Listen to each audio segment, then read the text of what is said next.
All right, two-man weave. It is. Let's wreck it. Fuck it. Let me. I got some music in there already. I can find something. I'm sure. Shit, live.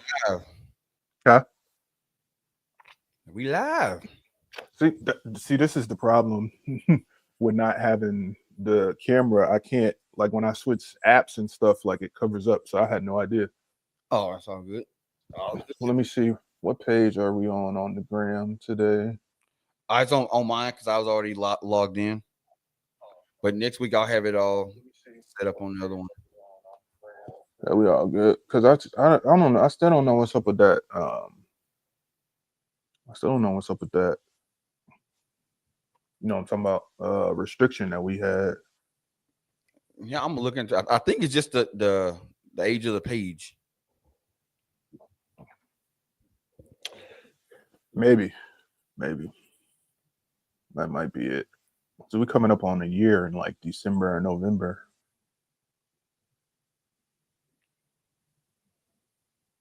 All right, boom. All right, give people a second to join here, man. I'm just chilling. But this is what say all these technical difficulties and all these things just to make live shows fun, right? At Bro, least that's what they say. I know me lives when shit don't work. Man, like this thing is really stressing me out. I'm gonna have to get a whole new computer, but for sure, it still say 14 up there. That was about to throw me off. All right, see if anybody will get up in the chat, join this joker for the day.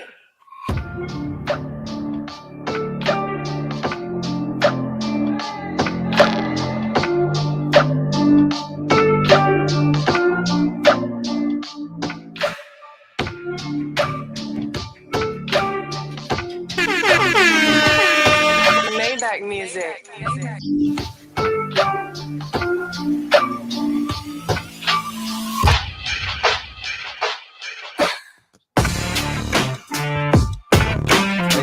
Monday night, man. How you doing today?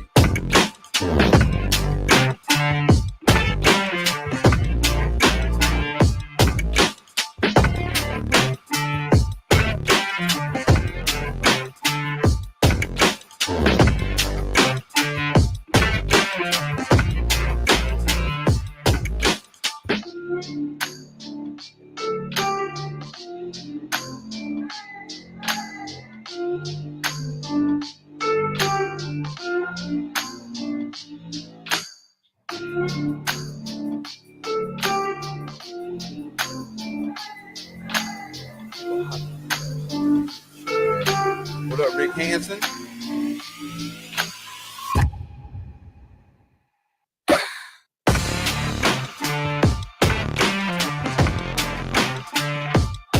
You see people in yours? Yeah,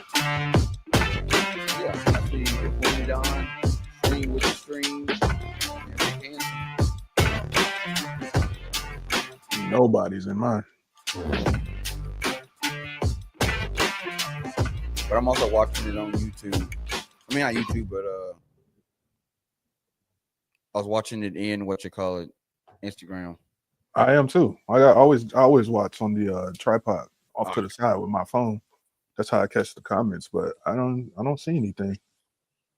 But yeah, this is one of them days. Monday night. Monday night. Ain't it, man? Still got technical difficulties out the yin yang over here, man. Apple and Sony stressing me out. Bro, always, bro. Dude, I just watched the dude. I actually had him on my show about, I think, a year ago. But he went and bought an iPhone. He bought a iPad. He bought a MacBook. He bought a like one of those Mac towers. And then he the honeycomb. Yeah, and then he was shooting severed broadheads through it to see if it was Apple versus sever. Well, I didn't. Hey, look, I'll tell you what happened with iPhone versus Field Point, and it ain't good. Right? I can tell you that. It ain't good. So I didn't do it on purpose. Yeah, he was doing it on purpose. I'm like, man. I'm like, bro, you spent some bread to make a video. Hope you get your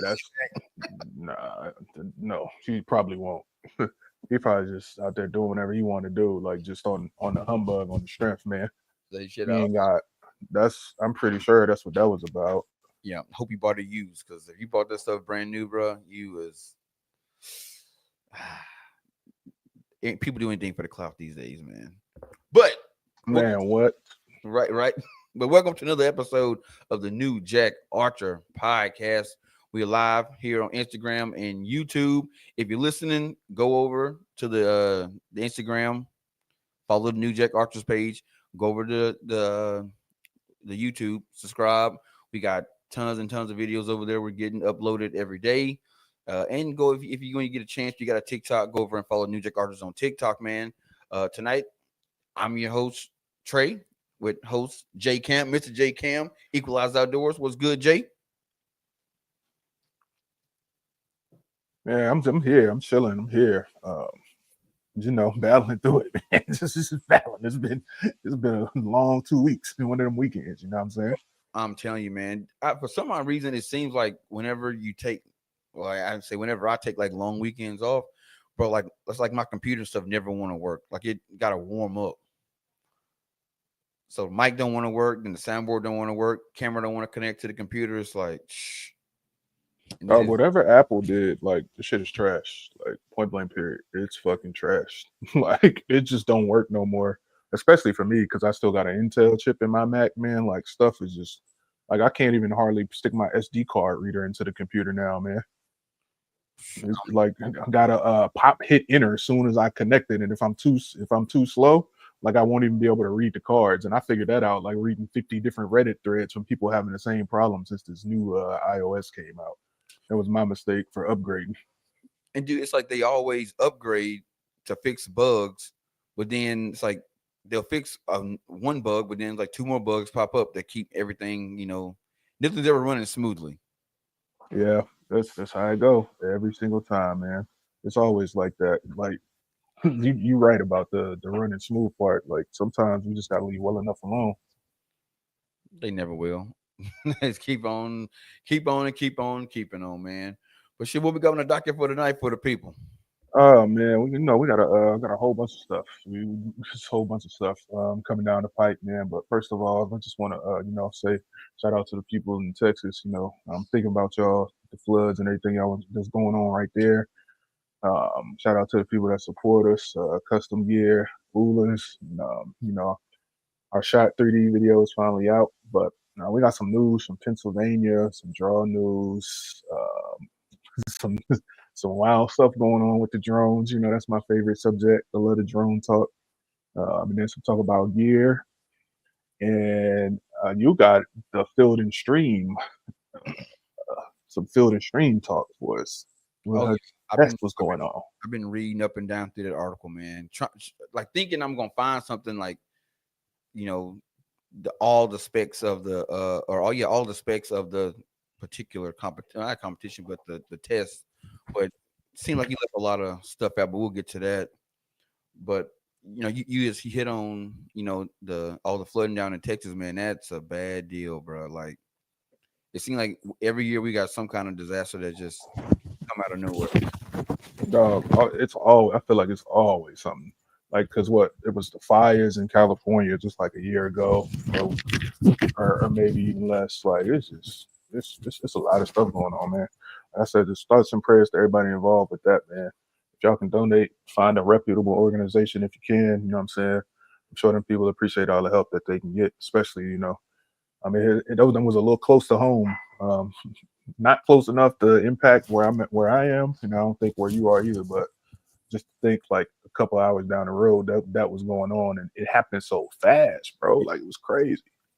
Man, I want to say it was like 2004, 2003 or 2004, but over in up in Albert Pike over in Arkansas, it was pretty much the same thing, man. Where there's like a empty like creek bed that's always empty. It's been empty forever. And people normally camp down there, and they got their tents up. It's like a little village.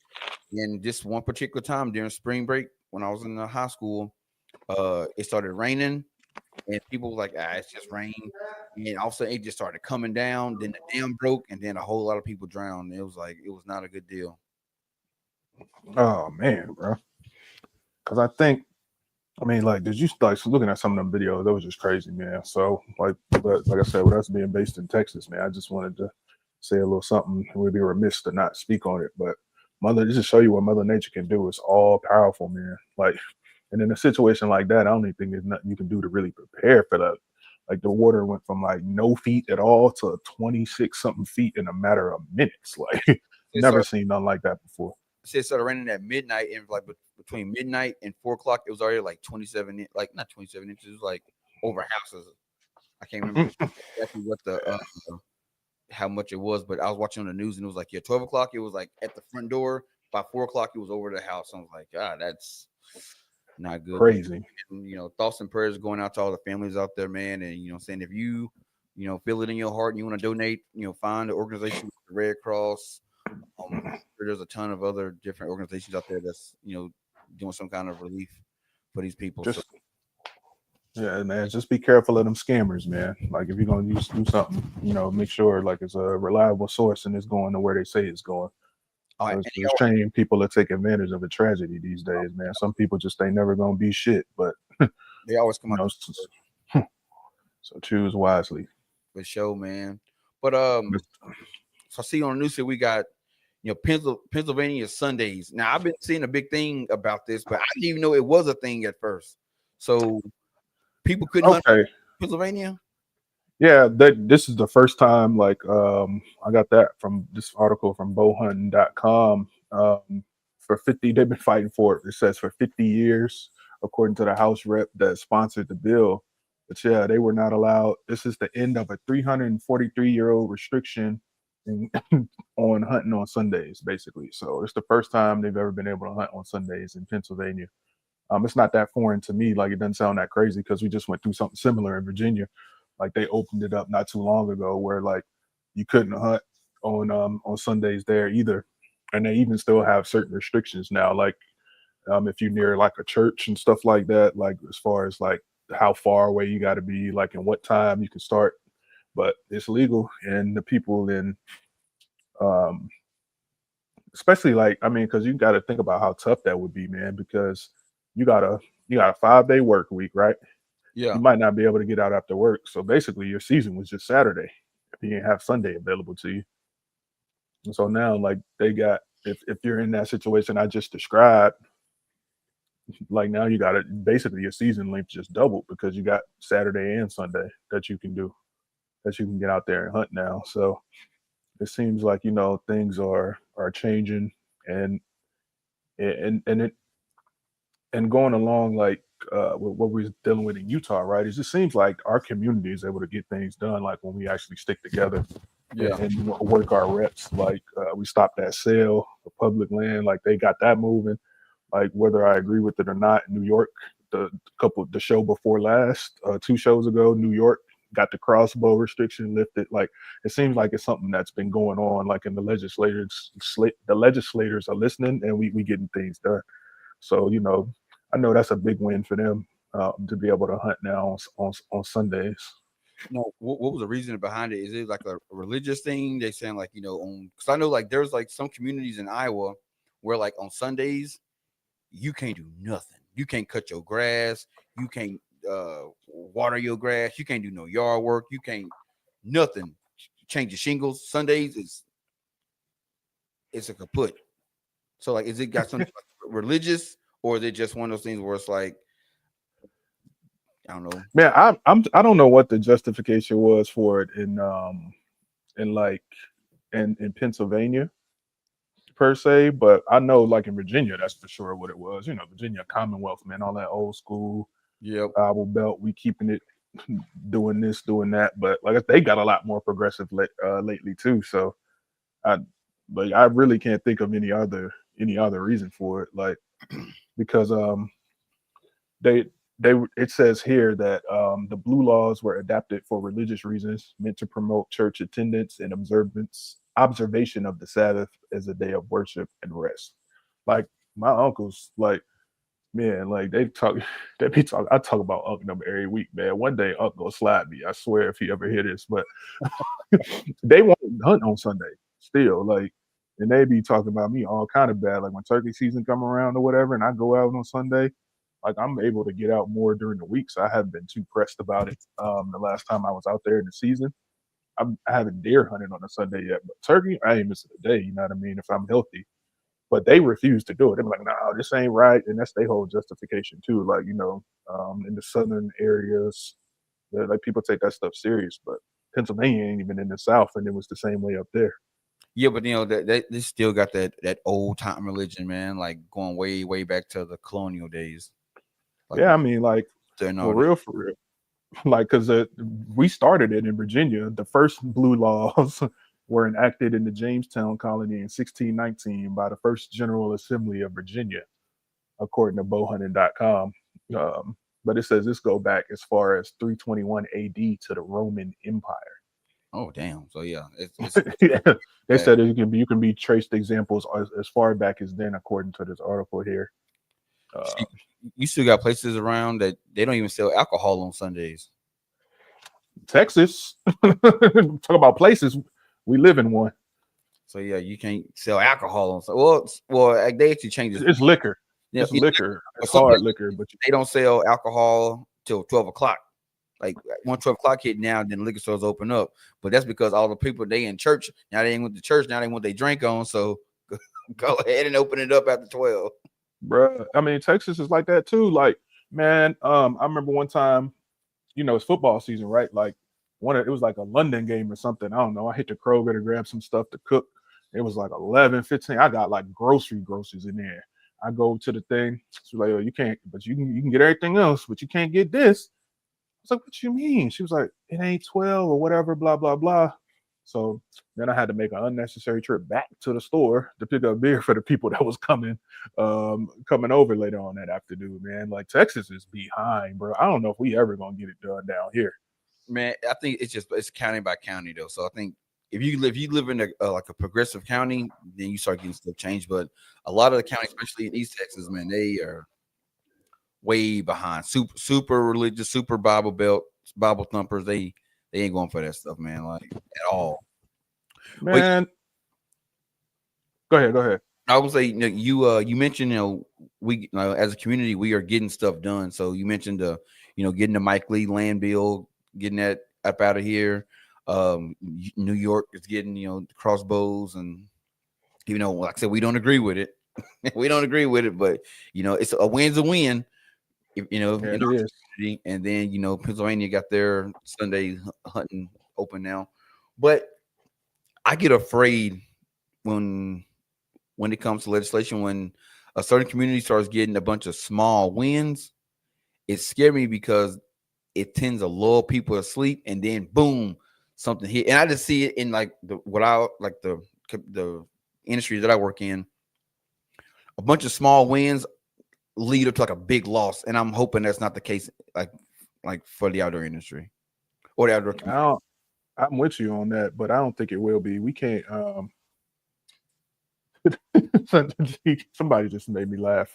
I just can't wrap my head around hunting in New York. Like, well, they ain't in the saddle in Queens or Harlem. Right. Like New York is a big state. Hey, you getting off the daggone 7 train, and you see a joker at the lean back with his bow in Jackson Heights or something. But I ain't gonna lie though, like when I first heard that people was hunting in New York, that's what my mind went to. Like, what y'all in Central? I know everybody do it. That's what makes it so funny, yo. But then you can't fit, you go up, upstate New York. That's all where the country stuff is. And I think was it from New York, actual New York City, like Brooklyn and the Bronx and all that. What is like 3 hours to get out? Yeah, I mean, Brandon was telling us when we had him on, and he said it's a little bit of a hike to get out there if you don't got your own car or whatever. Exactly. But you know what though? Like you don't even have to go that far. They go right to Long Island. Like they do duck camp up there every year. Like rent an Airbnb. Like, and they got some good hunting right off the coast there. Like in Long Island, you don't even got to go that far from the city. Like it just shows you, like, how much this thing is spreading and what the internet has allowed us to see, like, and connected us all to each other. Yep. He said, "I know, man, but I never met a hunter from New York where they at." They everywhere. Go, They get the go Bronx. watch what was that, episode 13? We just did like a 2-hour interview with one of my guys, Dr. Dale. Uh, uh, Dude, there's he's hunters everywhere, bro. And they thick in New York, bro. They roll deep. yeah, they and you better be careful talking about them too. They're gonna let you know. They hear it. Every time they hear you too. Every time you get to talking trash, they let you know, like, nah, I won't play that. They be lurking, man. Like, bro, Tree stands and Tim's, baby. right? My boy Cliff, man, he be down in the Bronx, bro, shooting his bow in the middle of the street. It's like, dang, Bro, I swear for God, dog, I saw somebody with a block target on top of a roof. Like right in the middle of like downtown somewhere. I was like, oh, bro, like, you got I was hating on the low. That was fire. Like the sun was going down. Like you got the buildings all over. It looked fire. Bro, if I can find it before we get out of here, I'll pull up the page, man. That was one of the latest things I ever seen somebody shooting a bow at. Like with the Empire State Building in the background. Like it was dope. like, you gotta get it in, bro. You gotta stay getting it in. But yeah, New York got plenty of hunters out there, man. But yeah, like I don't know, like I said, it scares me. These and it's only a few small wins, but I'm sure more stuff will be coming out as the year progresses. But just I get paranoid because, like I said, in my industry, a bunch of small wins always come with a big loss, and it's like, man, I'd rather not got those wins, and if it meant what we just lost. No. We good now. Congress can't do nothing. They shut down. They about to be shut down for the year. They got to be done by August 1st. So the next big thing we'll see, it won't be until they open up the next Congress session in January.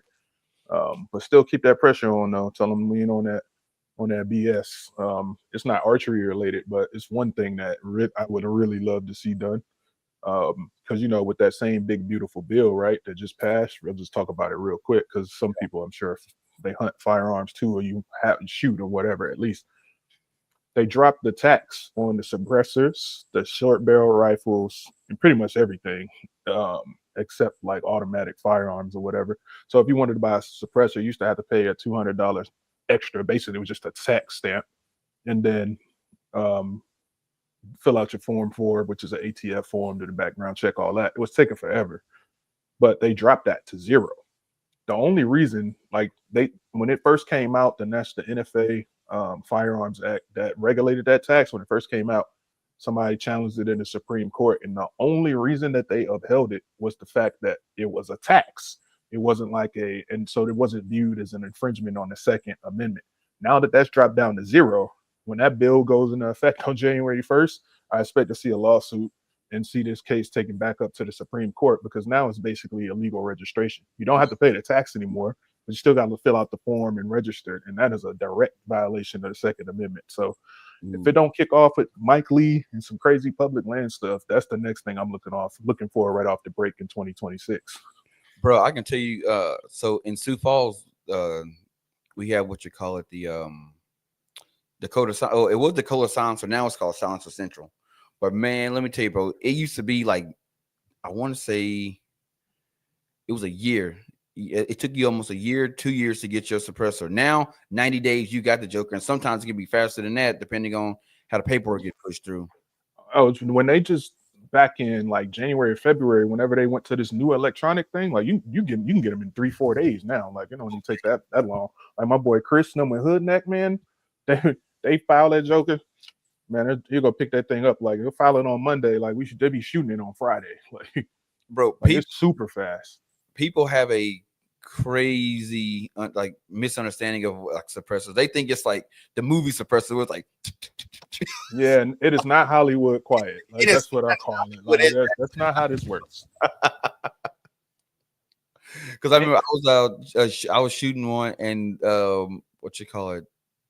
I forgot what I don't even know what I had, what I got it on, but the lady was like, that's not suppressing nothing.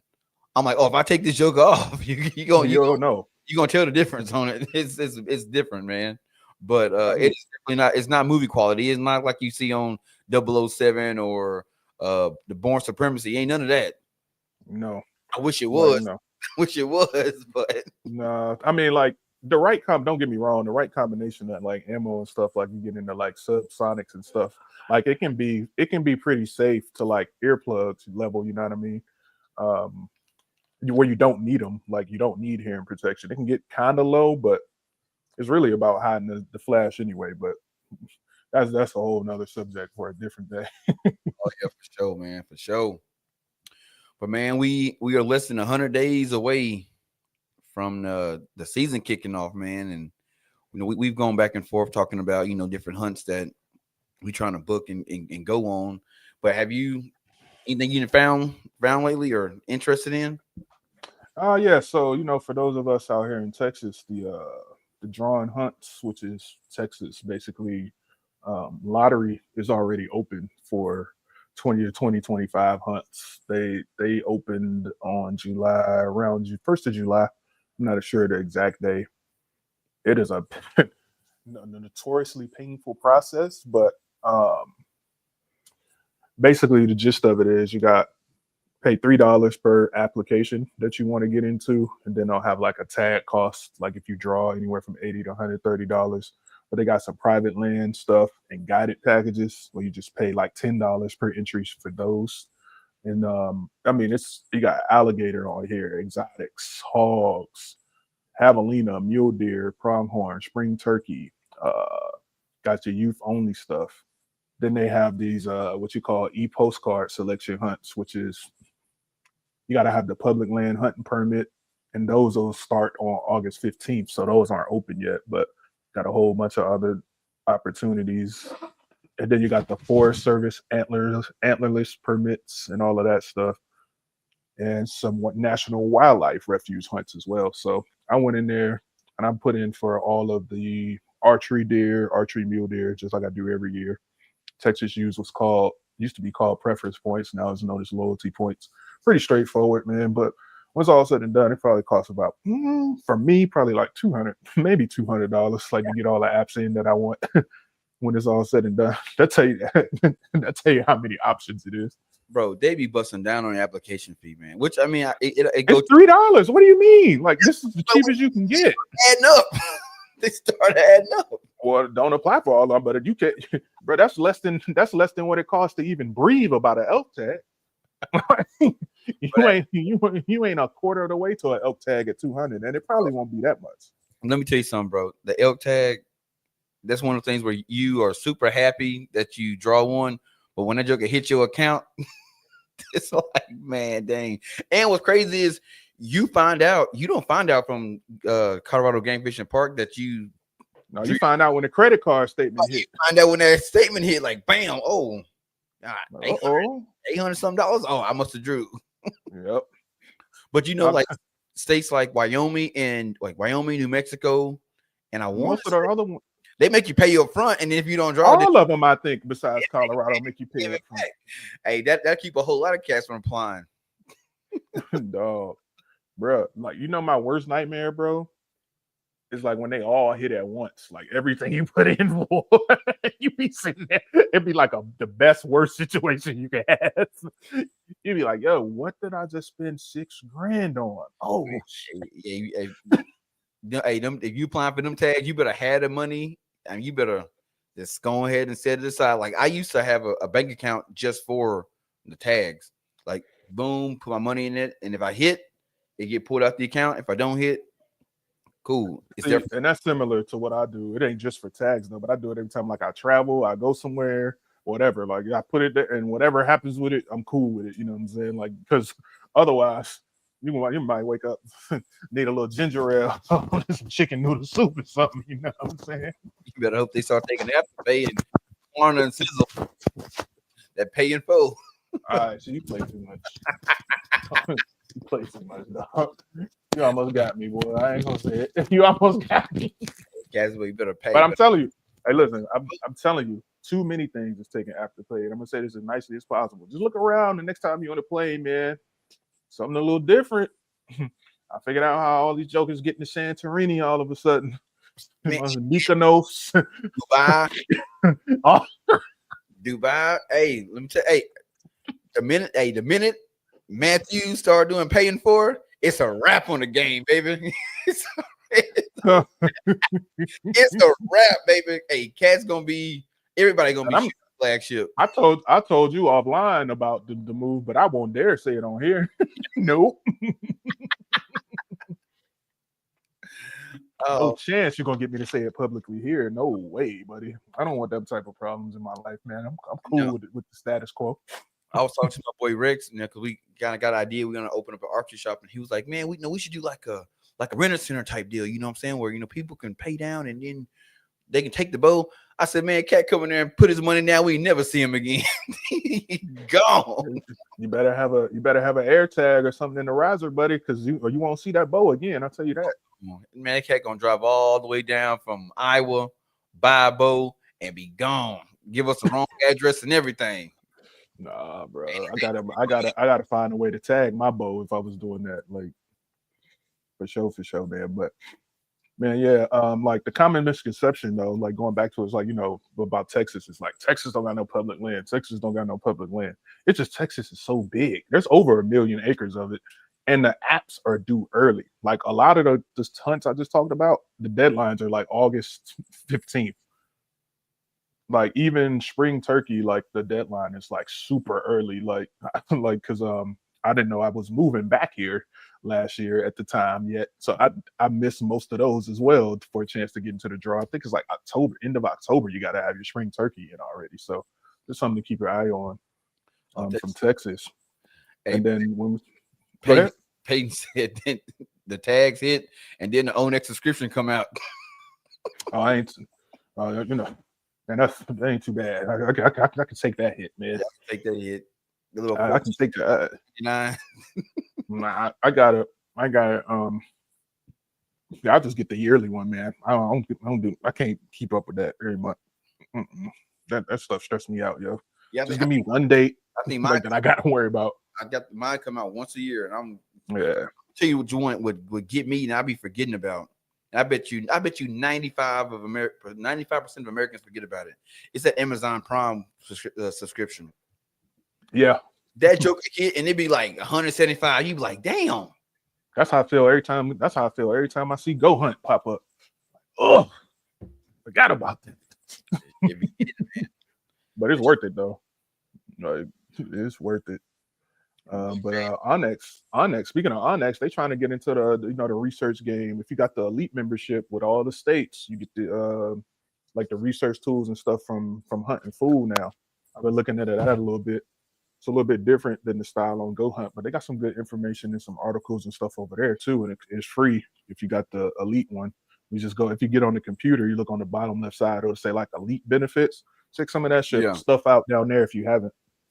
Yeah, I ain't never, bro. Like I think I the last time that I got on Onyx on my computer was when me and you was talking, but most of the time it's either on my iPad or on my phone. The only time I use my phone is when I'm out, like in the field, like for real. Because when I'm scouting, like and looking around at home, it's always always on the computer for me.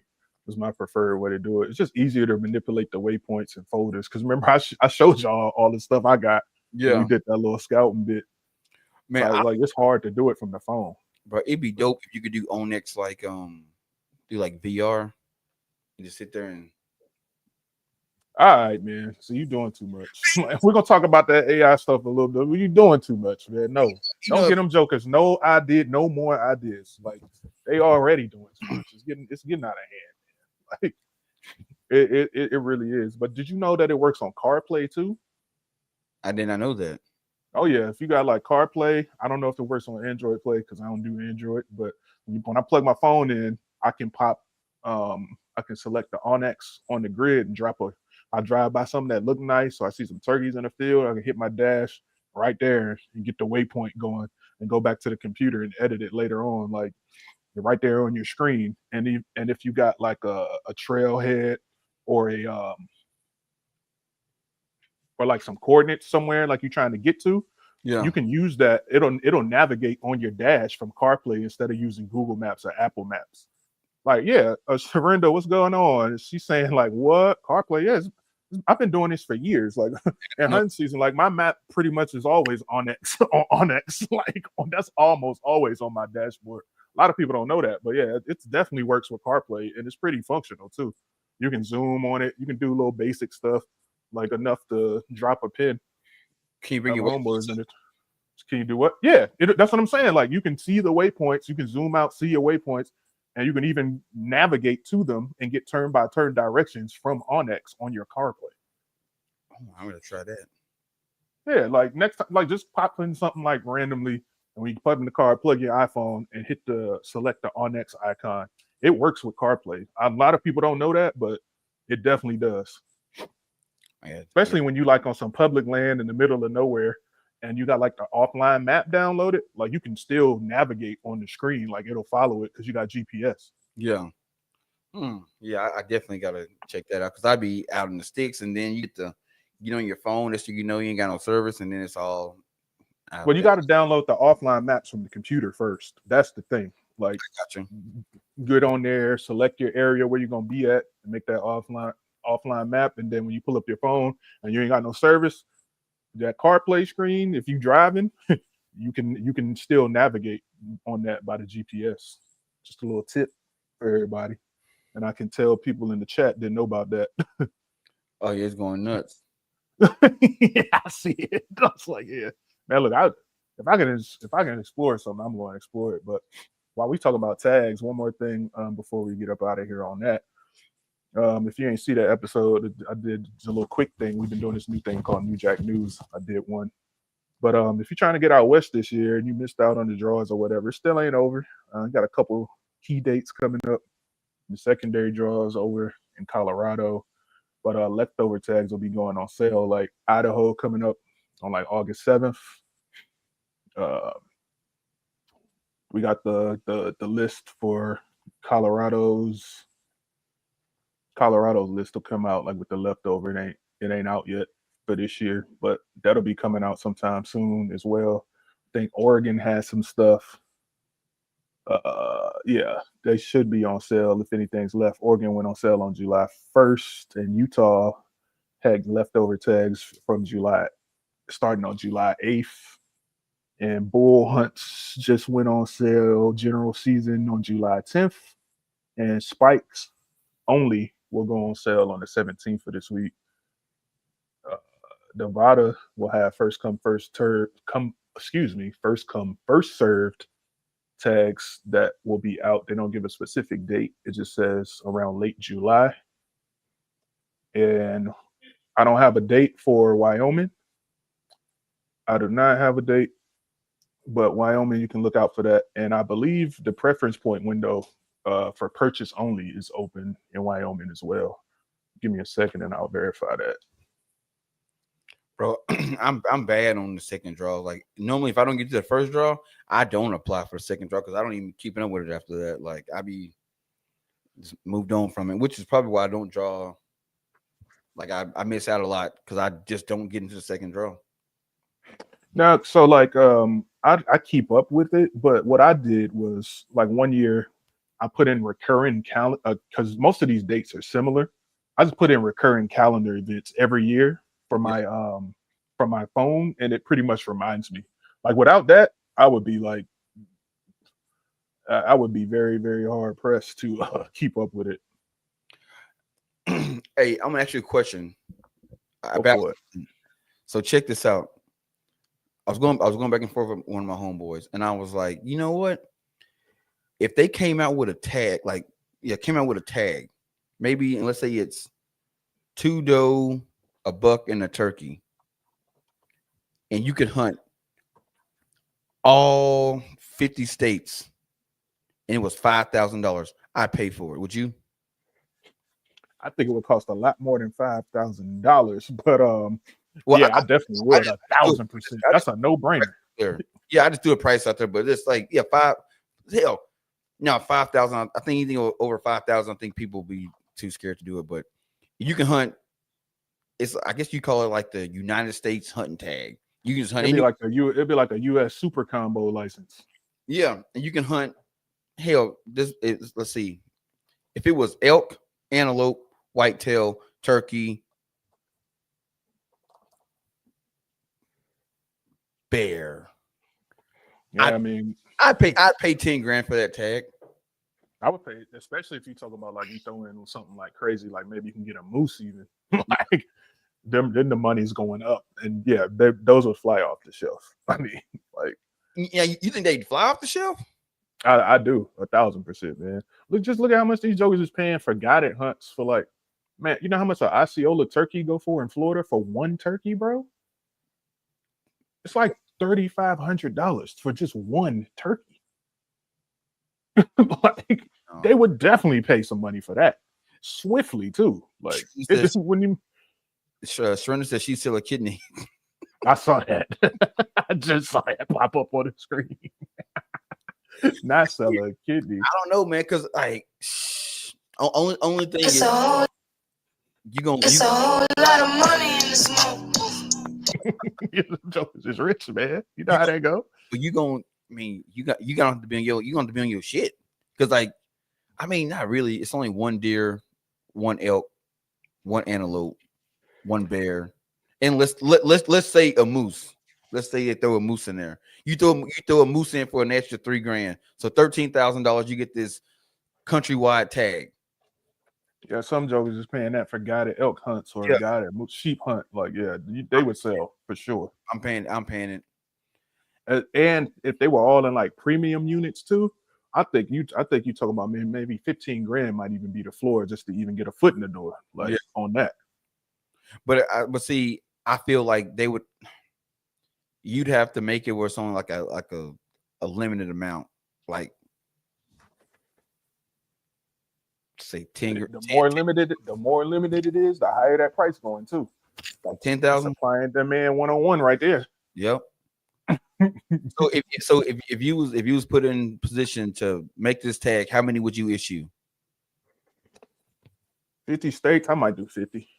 50? Yeah, I might do 50. You make it a draw or first come, first serve? I mean, in a perfect world for me, like what I would do, like I would make it a draw and you get let me backtrack. Let me take that back. I would make 100 of those tags and I would get 2 people per state and make it a draw. 1 male, 1 female from each state. So you get 2 people from every state. Get out there, have fun, have at it. Like in this hypothetical situation, that's how I would do it. It'll be like next to impossible to draw, but that's what would give you really like the value of the tag. Like you could really like charge some money for that. If you're in Hawaii, you screwed. Not really. I mean, you just gotta fly back out here.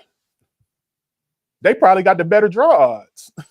Hawaii and in Vermont. It ain't but so many people they competing against. Right, but you got to fly back and forth. But you got the season, so I guess you got it. Yeah, I mean, you got all year to get it. You got all year to get it done. So you got 15, 16 grand to spend on the tag. You got it. You got it for sure. You probably got a Gulf Stream to get you there. You probably got a little Gulf Stream to get you there, man. We're talking about that. I'm like, man, that shit will be dope. And he was like, oh, I guess you want federal tag? I'm like, no, I don't want no federal. I don't want no federal. None of that.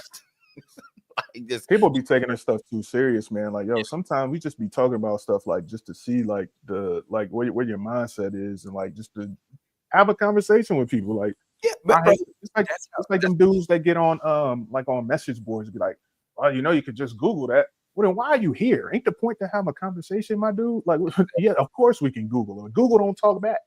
Exactly. You can talk to Chat GPT, but it ain't the same. No, it ain't. But that Chat GPT, they need to take that off the streets, man. Like they did something.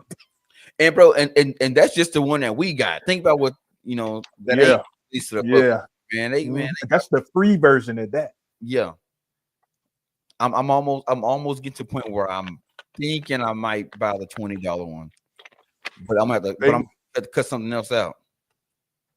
Oh yes, for real, dog. Because everybody, that's the thing. Everybody want to do this stuff, These little costs and stuff, these little recurring costs from Adobe. You gotta get at least. Thank God, Final Cut Pro is only a one-time purchase. That's why if the day I learned how to edit photos with something else, Adobe is up out of here. But it's just so good. Like it's so intuitive, man. And shout out to the student rate too. Because man, but like you were saying, all these little things we gotta do, they add up, bro. Like when you try and produce a shit, put out some even remotely Everything need a subscription. And that's how they get you. Oh, and then you get caught up. Oh, it's only $10.99. Oh, it's only $15. But then you look and you got 8 subscriptions. It's $15. And you be like, oh my God. Straight I mean, that's how cable did us. They was like, yeah, cut the cord. And then everybody was like, wait a minute. We can just make them all pay. Man, I should have just kept cable at this point. Like, I know, because you got to have internet anyway to access this stuff. Like, I'm not sure that we won the way we think we won with that one. You got $100 Wi-Fi bill. You got what's Netflix going for right now?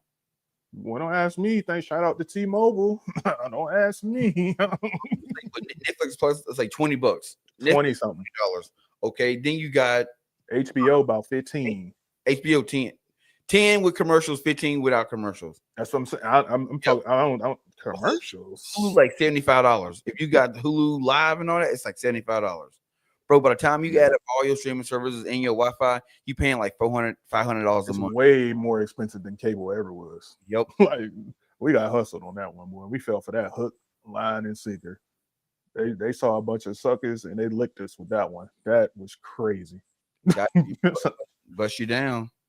You ain't lying. But speaking of crazy money, you seen that TikTok video I sent you, man? Yeah. Bro, with this $1 million shot. Like, how would y'all feel if y'all had a chance to do that?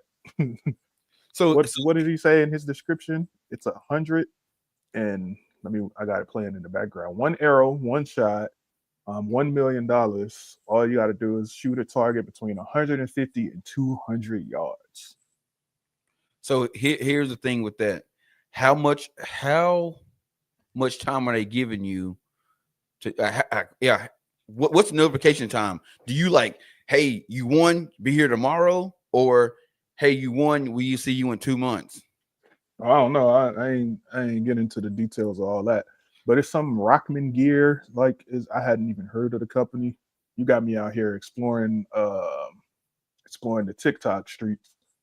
You know, with all everything you be telling you about the lives and everything you can pull up.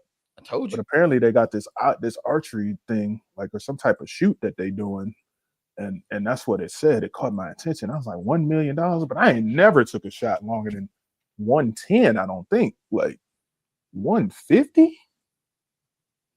150. So it's between 150 and 200 yards. And let me see. Yo, as a matter of fact, let me just play the video. I'm sorry, I pulled up I got it right here, but you got it? Yep. Yeah, so that's the Rockman Games. It's already completed for this year. It was before that when I saw it, but that's the company that's doing it, and there's your info right there. Says each participant shooter at the event will receive an entry to participate in the $1 million archery shot. Non-shooters can also sign up on site for a chance to enter. Opportunity to earn more entries for the $1 million archery shot can be found on the social media. Purchase Rockman waterproof gear and receive 1 additional entry. Every $100 you spend, contestants will be randomly drawn for an entry on Saturday at 6:30. You must be present at the drawing to participate, and the shot must be taken by the person whose name is drawn. Also, you got to be at the event. So if you win, you got to shoot it at the event that day. Yep, that answers that. But that's dope, man. I'm like, because in the video, like, let me see if I can get it. That dude, dude is on the ski lift, bro. Yeah. Like, he is sitting on the ski lift, and you got to shoot the shot while it's swinging. And the deer is downhill, like by the decoy is down the hill with like a power pole, like blocking a lot of it, or a tree or something. Excuse me. Then you say they had 5 people shoot last year. 5 people shot, 5 people missed, and all 5 people missed. Bro, now if I knew I was in that drawing, I'd go to my local archery shop and be like, "Hey, check this out, man. I need a setup that I can get out to about at least 200 yards." Bro, it's never gonna happen for me. You see this right here? I'm barely holding on with what I got. Okay, I don't even know if I could see the vitals from 150 or 200, man. It's never gonna happen for me. I would try it though, but I need like a magnifier in my peep or something. before I be able to hit that.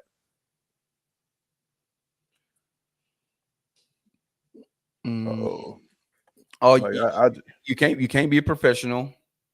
You can't be a coach. You can't be an Olympic archer. Yeah, you better tighten it up before we go get one of them dudes from the Olympic team out there with a 20-foot long stabilizer.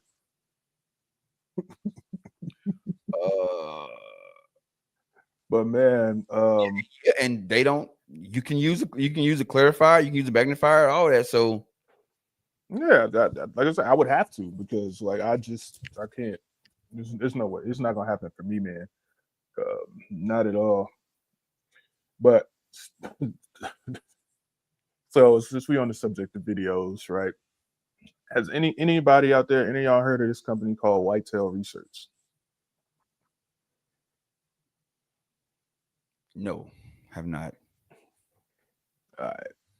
So I'm gonna send this to you again, so you can pop this up. I'm gonna send it in the I'd be so discombobulated when my Sony not working. Like it just be killing the vibe for me. Because everything be covering my screen. Normally I can see what's going on up there still, but you gotta get. If anybody, speaking of Sony, man, anybody got an Intel Mac still with the new iOS and a Sony cam and you live stream, holla at me. I've been having technical difficulties for weeks now. But Whitetail Research, right? This guy is using thermal drones to basically study buck movement. He's not like hunting these deer or anything like that, but he like the video in question is called "What 1 Year of Thermal Whitetail Research Has Taught Me." He's breaking down how the bucks move from bedding to with the time of day, how many times they rebed. He got a bunch of batteries and he literally follows these bucks all day with this thermal drones. And like some of the stuff that we thought we knew, like his research is starting to show like maybe that's just not the case, man. How you feel about something like that, Trey? I'm down for it. Just research. Is it just research though? Yeah, it just research.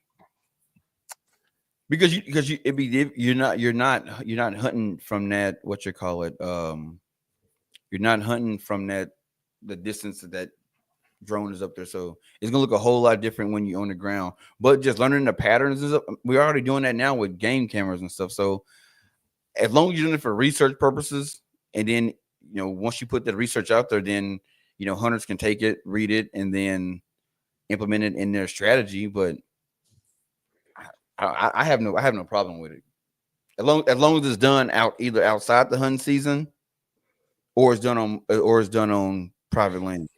Yeah, he's on private land. Like it's nothing nefarious going on for that, because I would be like a lot more enraged if it was something foul, because you know how I feel about the drones. But like this one, like I really expected to see people in the comments like having something to say. Like, but I'm seeing a lot of people in here talking about I've been deer hunting for 46 years. Like this is one of the best things I've ever seen. And let me be clear, like it is an awesome video. His edits, his narration, like the way he tells the story, like if he don't become like a household name soon, I would be surprised. Like I'm not sure how I stumbled across it, but I left him a comment. I was like, the one thing I know from this video is that I am officially old, because nobody's in the comments like mad like I thought they would, like just joking. And he was like, yeah, it's just research. He was like, but the thing that we need to worry about is when AI gets a hold of some data like this, and then what? Remember that app you told us about last week? Yeah. It was like Chat GPT for hunting.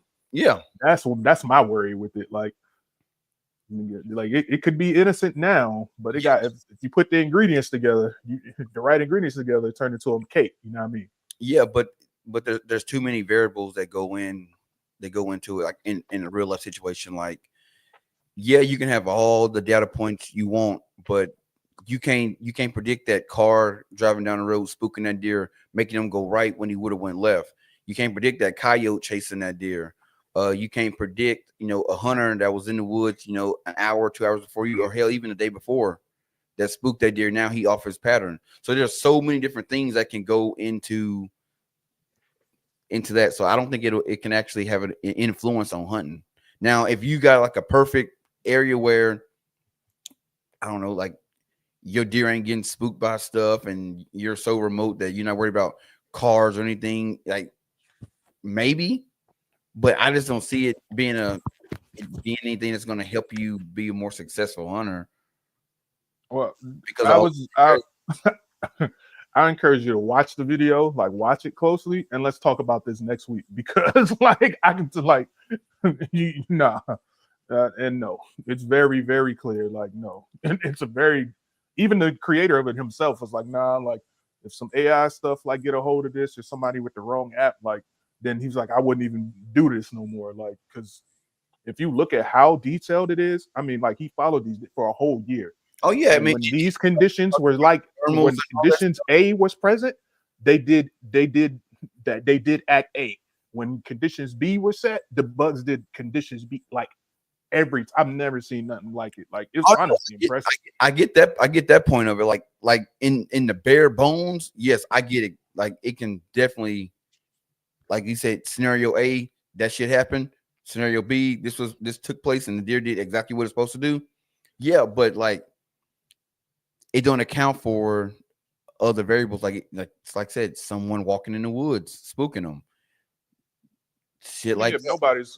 This is like nobody's shouldn't be walking through the middle of your property in the middle of nowhere. Oh no. Like, I'm saying, like, say, like most hunters ain't hunting on private land; they hunt in public. So I mean, you could still probably implement a lot of the stuff in that video on public land, but it's still too many variables. Now on private land, you can take out the variable of somebody walking on your property because that's your property. You don't think someone's going to be out there, so you can say you remove that. But there's still a car. I mean, there's a whole lot of things that can still take place. For sure. But I get what you're saying. Like like with AI, the more data points you feed it, the better it is. The more accurate the prediction models get. And like, should you be? Because you know who I can see really making a killing from this, and they already do. Outfitters. Yeah, they got that pristine habitat. You know what I mean? Like they can sit down and look at the map and know exactly where to pluck you. I mean, and almost like success rates will go up like almost immensely. And then so with the prices on them hunts, like, you know what I mean? Like public land in the middle of nowhere. Yeah, I mean, in places this probably doesn't help you. But I can see an avenue where it absolutely could make a difference. I mean, I'm all for it. Like I'm all for anything that's gonna give me a little bit of an advantage. I'm for it. I'm not like mad at it. Like I said, like what he did, like it's just honestly, it's incredible. Like the video is only like 18 minutes long, and it's worth watching all 18 minutes of it. If anybody else was wondering what we talking about here, that's the one. I mean, like I never seen nothing like that before. Like, and it's really, really well done. And he got like a bunch of videos. This one just came out like on June 27th. He like 150 some views already. Yep. His subscribers have ran up. I'm not sure he had that many the first time. I should have took the number down the first time I came across his channel, but because I mean that was literally his first video on YouTube. Like he just dropped the second one like 4 days ago, so I have to watch that one and come back. But I didn't even realize that was his first one. Like that was his first one out the box. 151,000 views. Oh yeah, but the one he dropped yesterday is called "I Tracked a Mature Buck for a Full Day." It's got 113 already, and it only came out 4 days ago. Yep, 113,000. So I know it's something crazy in here. But I'm definitely watching this. I will say this though: if you look at like the YouTube watchers, that age group, dude, they're all, you know, a lot of them are young hunters, and they're looking at anything that's going to give them the advantage. And this is definitely the time of year that they're going to be watching. That's what I thought too. But that's why I said when I was reading through the comments and they said I've been hunting for 46 years. It takes the young dude. A lot of these jokers on here. No, you gonna have old cats watching, because old cats watch the long drawn out videos. It's gonna be a lot of young cats. I mean, a lot of older cats as well. I mean, it's got 100-some thousand views, so you're gonna get a good mix. Like I love to see the metrics on it and see, you know, what's the median age or the average age. I would love to see it too, but like reading, like, because on that first one, reading through a lot of them comments, like I I was surprised because I thought it was gonna be like you. I thought it was gonna be like the TikTok generation and all that, right? But when I was seeing like some of the FUDs in there, and I was like, wait a minute, like that really shocked me. Cause like them, they don't care about that. Like they still smoking cigarettes before they get in the tree stand. Like they ain't doing none of that. Like they don't believe in none of this stuff, right? Like so that just shocked me. No, but he definitely put together a good video. I mean, because you can tell he was filming that back when it was snow on the ground. So He literally did a whole year. Like yeah. So I mean, he definitely put some time and effort in, and it's definitely, saying paying off for him. I would love to see what he gonna do in the future, because like that's research that a lot of people pay big money for. Which I wouldn't be surprised if he ain't got no phone calls already from a Onyx or a Whitetail Institute or I'm thinking like a University of Georgia, or Auburn, A&M, all them that got the what do you call them, the agricultural departments. yeah. Because I know like University of Georgia, Auburn, like you said, A&M, and they got some fire. They got like a podcast for like the turkeys and stuff. They got some fire biologists at those schools, and I'm sure others around the country do too. So if they name your school, don't shoot me there. But after you right, like if anybody's seen this, I'm pretty sure somebody knocking on his door. Oh yeah. No, they definitely knocked on his door. And if I'm him, you want my research, you're gonna have to pay for it. Or you're gonna have to pay me, and I'm like, bring me on your staff, and I'll start conducting it. Like he's very Ain't no bring me on your staff. I need to lead the staff. Like I'm the head of that department, boss. Like, I'm the chair, I'm the head honcho, I'm the everything for this department. But it ain't no department without me. So whatever I say goes in that situation. He got all the juice in the world that he can squeeze on that one. Yep. Hey, he did his thing on that. I didn't watch it all. I watched probably like half of it, probably a little more than half. And I'm just like, because see, my biggest thing is like I love learning about the thermal, because like I don't know, I didn't like coming into hunting, I didn't know shit about thermals. And even now, after 5 years in, 6 years in, I'm still learning about thermals and how it work and the wind swirl and all that stuff. Because bro, like I used to not believe in that scent shit, and now I'm a strong believer in it. Why do people not believe it? You sound like like you sound just like him.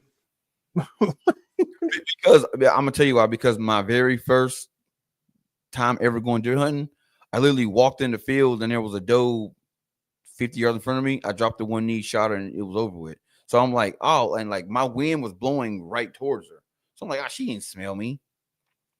But I also had in my mind like all this scent blocker and stuff. All that, man, they're just trying to get my money. But that's just not, that was being ignorant. It was just lack of knowledge, not knowing. Now that part still might be true. I don't know about scent blocker. That part might still be true. I don't know. Don't shoot me, but you know what I'm saying? When you know better, you do better. So now that I know, now it's like I really got to start playing this wind more. I really got to, make sure that I'm not washing my clothes in the same, detergent that I'm using to wash my regular clothes in. So it's and stuff like that. Make sure I'm not putting on, cologne. I used to Polo Black, going to the woods, smelling fresh and clean. Shit. Oh no, baby, what is you doing? No, like what the hell? Bro, what the hell? Straight what up. The hell? It's like, no, you can't do that. Come on, man. When you know better, you do better. So, I'm God for growth. interested in it. Hey, no. But I had a whole thought, but you ran Polo Black and then hit the tree stand. It's crazy, yo. Straight up. Because you know what I do, man. Like it's 20 degrees in the wintertime. I'm walking out the door in a white beater and the smallest shorts I got with some flip-flops. I got a container in the truck with my socks, my gear, and I drive to where I'm going, get out the truck, put that box on the tailgate, and hurry up and get dressed in the cold. Like that's how serious I take it. Like it go from the washing machine, the dryer, right into that plastic container and into the truck. Like I don't even let it be inside the house. Like I'm very OD with it. Like doing way too much probably, but hey, it's been working so far. For sure. I'm on a good streak. I'm on a good streak right now of bucks. So I got to keep it going this year. I done hit every year since 21. Gotta keep it going. Shit, I've been on a struggle bus. I mean, they ain't been Boone and Crockett monsters by any means, but you know, it's been enough to keep me in the win column, and a win is a win. But Sure. I missed this a second ago. Peyton had asked, I hope he's still in there. He says, what is some breathable clothing for September? Because it's still going to be hot as fuck. Yes, sir. It is going to be hot as hell. 1000%. What is your go-to for the warm weather, Trey? Oh, I wear the Numa, was it Waypoints? Yeah, Numa Waypoints, and then just a Merino Rule t-shirt, short sleeve. Yeah, I got to get something that's moisture wicking for sure. Whatever company you want, whether you want to go out there and be a sicker bro. Me personally, like I didn't used to believe in it that much, that the like expensive clothes matter, full disclosure. But then I got my first set of First Light, completely night and day difference, dog. Like the sweat just dry off. So I have their when it come to early season, they had like this elk kit on there. So I don't remember exactly which gear I got, but for me, you go to their website, they put it together like that. And I got the early season archery kit, and that's what I wear. It's all the new materials or whatever. Little zip up hoodie that's pretty lightweight, and then you got the shirt and the pants. I mean, are like paper thin. I was a little worried about like wearing them like through brush or something like that, but they pretty sturdy. They held up pretty well. I just throw some gaiters on, like brush gaiters on my legs, and that's what I do. See, I like the sometimes I go back to the ghillie suit. Like I'll wear some, some like shorts, throw on the pants and the little ghillie suit, get up in a tree, and I'm good. Especially when it's hot, because bro, that ghillie suit is air come through, so you're not gonna be sweating a bunch. You're getting a good breeze in, and I'm comfortable, and you blend in real good. I'm trying to think, man. I got one pair of pants that got a zipper that go like from basically your waist almost to your kneecap, Yeah, right on the outside of your thigh, man. And those I can't remember who made those. vents. Not sicker, but Numa got them. They got them, the little vents on the side. Yeah, Yeah. those are the ones I use. Like I picked up a pair in Bottomland recently. I really wish I could remember who made them, but those are the ones. That's my go-to for turkey season because it's super hot then. But honestly, man, like I ain't trying to be up in the tree too long when it's hot. I'll get out there early in the morning, and but that evening time stuff, sometimes I'm gonna have to sit it out, man. I don't soldier in them conditions. I do. I'll wait it out. I ain't tripping about it. I'll be up there hot, and if I can get a good shade tree, I'm good. Yeah, true. That matters. I'm gonna get a shade That tree. definitely matters for sure. Which That when 1000% matters. I'm setting up, tree stands and finding places, trees where I'm gonna put my saddle up. I'm like, all right, this got a good canopy. This is a good spot. But if the sun beaming down, shit, no, I'm out. I'm out of here, baby. Give me about it. That's something, man. So what? Tell us about what's going on with our Field and Stream. Oh man, so all the new bows, all the companies have pretty much launched their bows for or I guess their 2024 bows, which we would consider the 2025 bows. They're all out. So Field and Stream did a test and review to see which bow was the best out of all the new flagship bows. Which one it's the supreme bow. So with the test, normally with these tests, you never really know how they came to their conclusion. But this guy here, his name is Jace Berseman. He actually did a really, really good job of breaking down like how he came to his conclusions or how he performed this test and how he got to the scores that he got. So, the first thing he did was when he got the bows, he made sure that they all had a 29-inch draw, and he got them as close to 70 pounds as possible. Then he equipped every bow with the Spot Hog Boonie, Spot Hog Fast Eddie triple stack, and the Black Gold Center Mass Pro Hunter sight. He used a QAD 8 HDX integrated MX2 drop away rest, a 3/16 G5 Meta Peep D loop, and then all his arrows were 28 1/4 inch, Easton 5.0, 340 spine, 100 grain field points, and his arrows weighed about 381.5 grains was the finish weight. And then he shot all his groups with the Ultra View hinge, the UV button, and the Carter 2 simple thumb release. So he pretty much, it was a really good control study. Like he had, he didn't have no cheap shit on his bows. That's all pretty, high end equipment. Probably not the arrows, but still, it's a good control group. And then when he performed the test, they had like, I want to say it was 1, 2, 3, 4, 5, 6, 7, 8 categories. So you had accuracy and forgiveness, got 20 points, speed 20 points, draw cycle 10 points, balance, grip, and aim 10 points, lack of noise was 10 points as well, lack of vibration 10 points, and fit and finish was 10 points. He shot all his targets at 20 and 40 yards.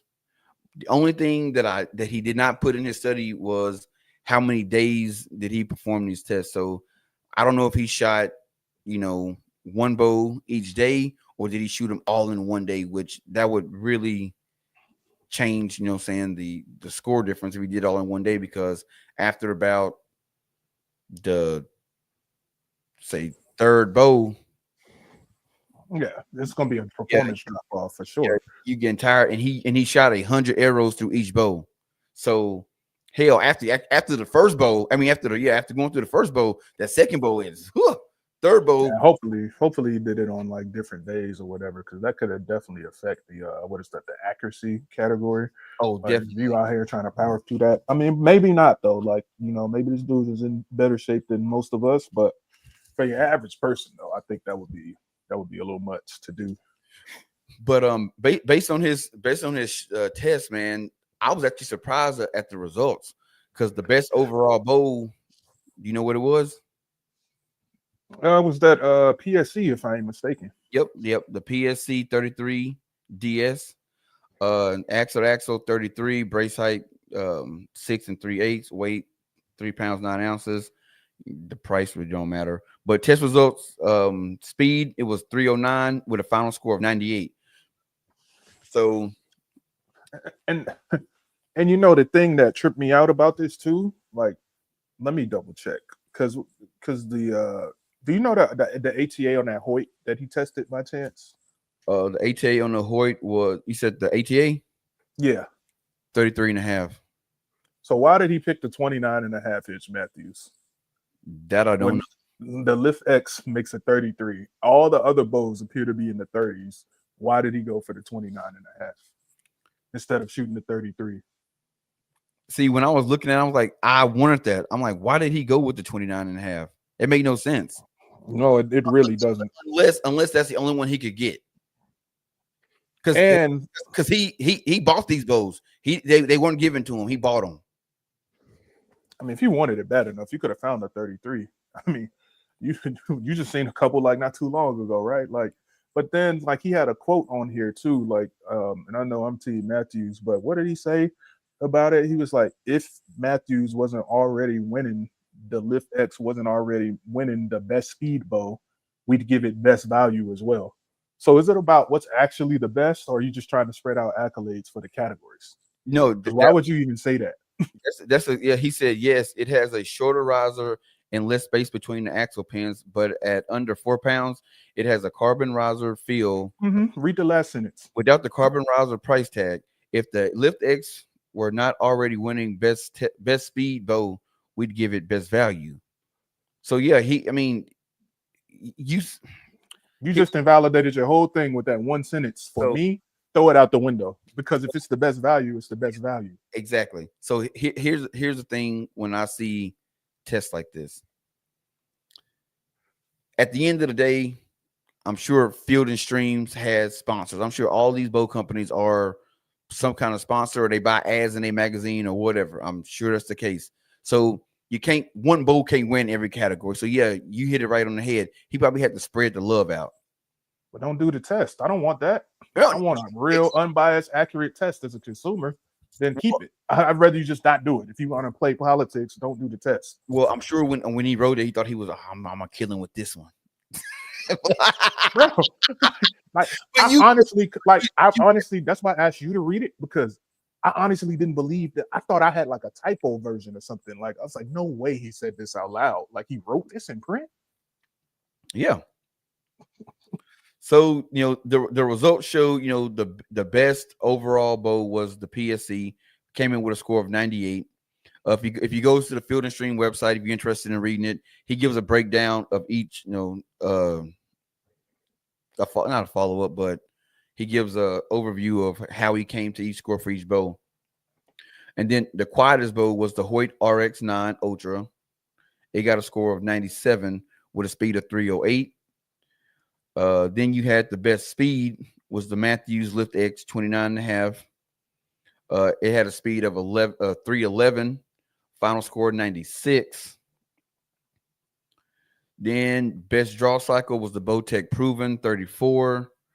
It had a speed of 295. Tested in comfort mode, so you can change the I forgot what they call that little setting on the cams. He switched to the comfort mode, so it shot at 295. Had a final score of 95. And then the most accurate bow was the Prime Form, which they have something with the Prime Form because they just released a new article today that was just a complete review glazing the Prime Form. So they really love the Prime Form when it comes to accuracy. And they're saying that to them, it's the best bow of 2025. But the Prime Form had a speed of 296 and a final score of 94. And then for some odd reason, they threw the Expedition X-Lite 32 in there with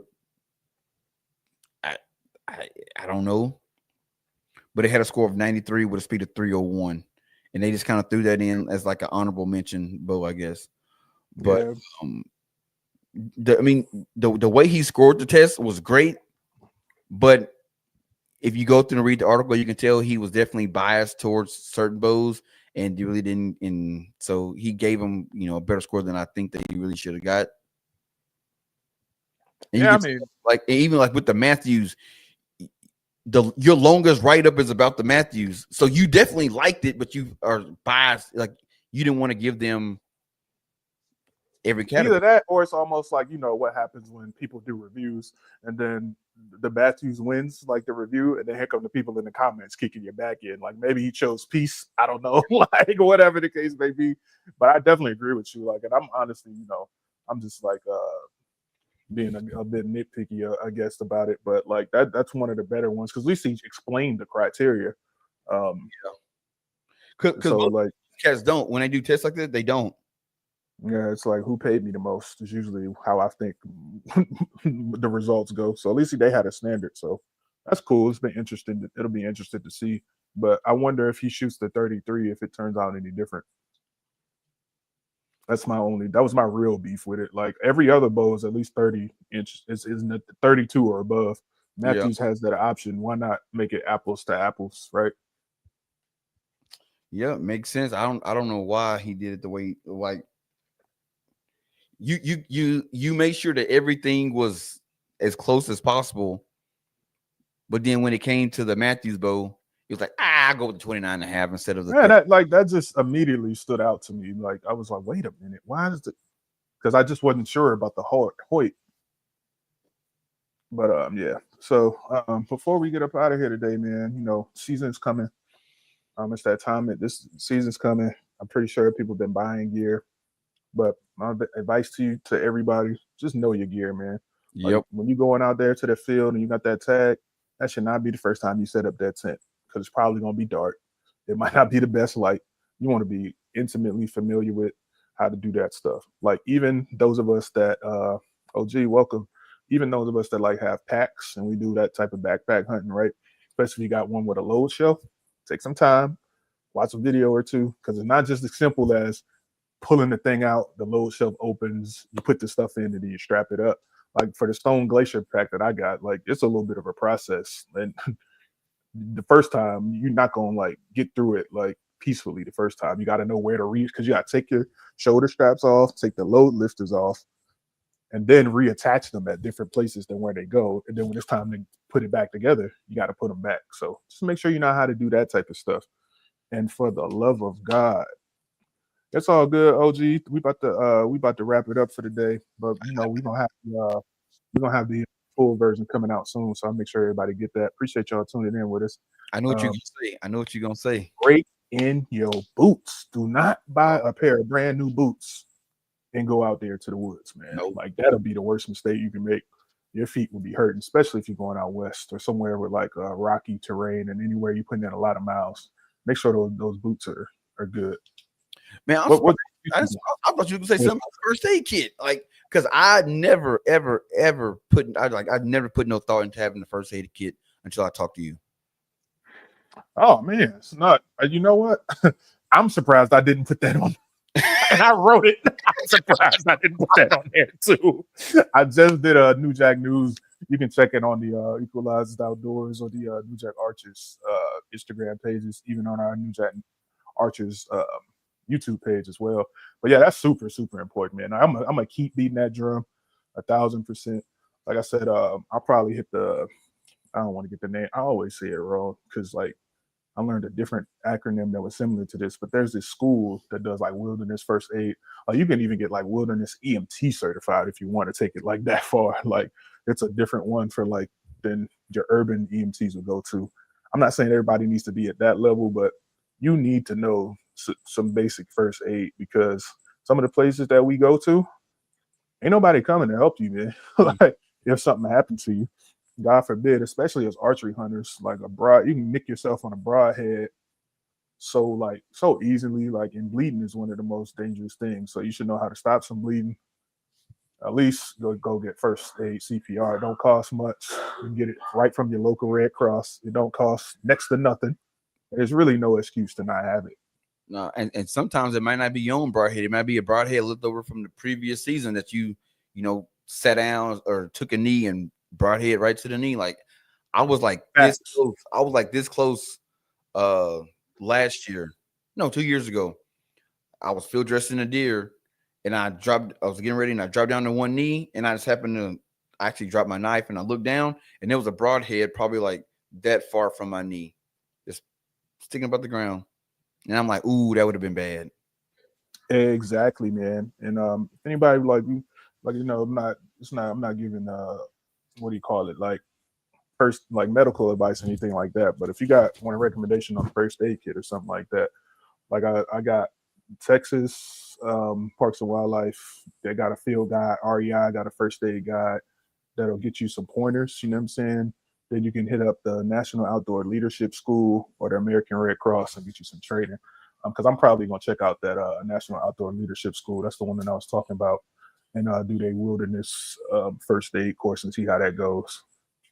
But like as far as whatever kit, I probably actually, man, I really got to resupply. Like I need to resupply it. I got to restock. I've been having to use too much stuff for various reasons lately, for other people, not for myself. But maybe I'll put a video together and show you exactly what I carry and why. Because like I said, it was a combat lifesaver. So I got a little bit of formal training. Yeah. But that's it. Yeah, I never put no thought into it. Like I remember the first backcountry hunt I went on, I literally had some Advil, some Band-Aids, some gauze, some Q-tips, and some alcohol pads, and that was about it. Bro, no lie. Like on that passenger headrest on my truck, yeah, there's one Velcro to the back of it. And then I have one in my bag. Like, so there's one in the truck at all times because I've driven past car accidents and seen them like in real time and was able to get there and help people before like the EMTs even got there. Like I keep them ready to go. And the company that I bought it from, if you use say I use something for like a life-saving event, they'll replenish it for free. Like they won't charge me to restock it. So I mean, I literally keep one, and then I have an identical one, but it's just this one has a splint and a little more bleeding control in it for like when I'm out. That's the only difference. There's subtle differences between the two, but if anybody needs some help, man, MrJayCam on Instagram, just shoot me a message. I do it. If you got any questions, I do what I can do to get you going in the right direction. You can check out that New Jack News piece as well. For sure. Well, you got anything else for us today, big dog? Hey, the season's right around the corner, man. Get in shape. If you ain't in shape, bruh. and shoot, man, shoot, because I cannot stand hearing guys that's like, and I see them at the range all the time. They don't break out that bow until like a week before the season start, and that shit is not kosher. I don't understand how they do. I don't get that either. But I just want to piggyback on something else you said too, because I thought about it before we get out of here. When you field dressing these animals, especially if you like doing the skinning and stuff yourself and like the butchering, be careful. That example you gave, the one time I almost cut myself, like this deer had took a broadhead and then like it had regrew the tissue around it, but like on the inside, it was still exposed and almost cut my hand. Like the broadhead was still stuck in there. So like just be mindful of where you're putting your hands at. Just common sense, like one-on-one safety stuff. Like watch where you step in the woods too.